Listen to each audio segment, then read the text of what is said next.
Assalamualaikum warahmatullahi wabarakatuh. Sampurasun. Ka pasar meuli calana, kiamis pindang jeung jeruk purut.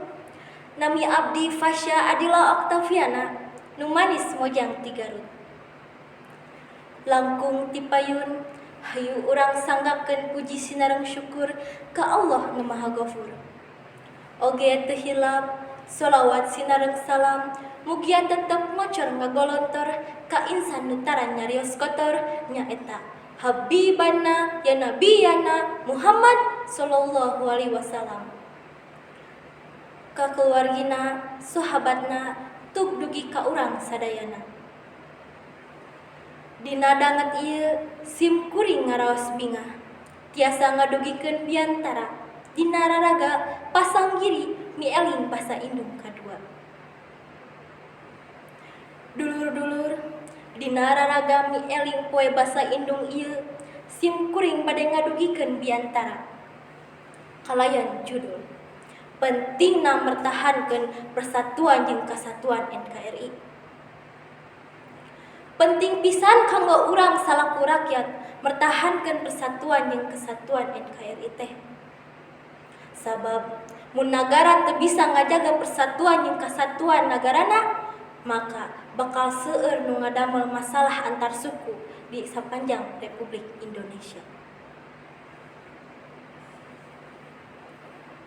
Oge mertahankeun persatuan jeung kesatuan nagara teh tangtos sanes perkara gampang. Mun paribasana mah kacai jadi saleuwi, kadarat jadi saloga.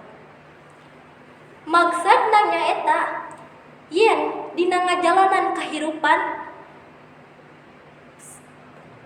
sabab dina ngajalanan kahirupan teh kedah babarengan sareng kompak. Sabab moal aya manusia nu bisa hirup nyorangan. Mangpaat pikeun urang ngalakukeun nu nembe ku sim kuring disebatkeun nyaeta hiji, ngungkulan kabentenan. Sapertos kuargi terang, Indonesia teh ngagaduhan sababaraha suku. Oman, sanes suku sampean tapi suku daerah. Tangtosna seueur pisan kabentenanana. Boh tina basana, boh tina adat kabiasaanana. Suku Batak basana nganggo basa Batak.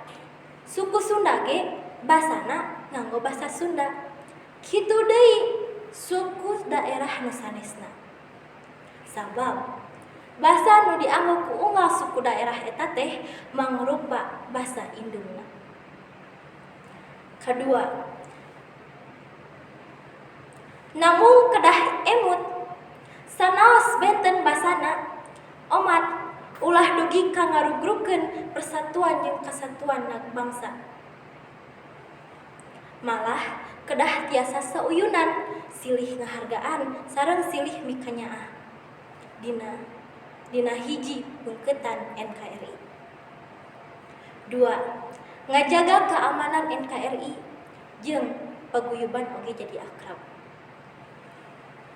Kacindekana urang ngajaga persatuan jeung kesatuan nagara teh sanes kanggo ngalira hungkul, tapi kanggo sadayana.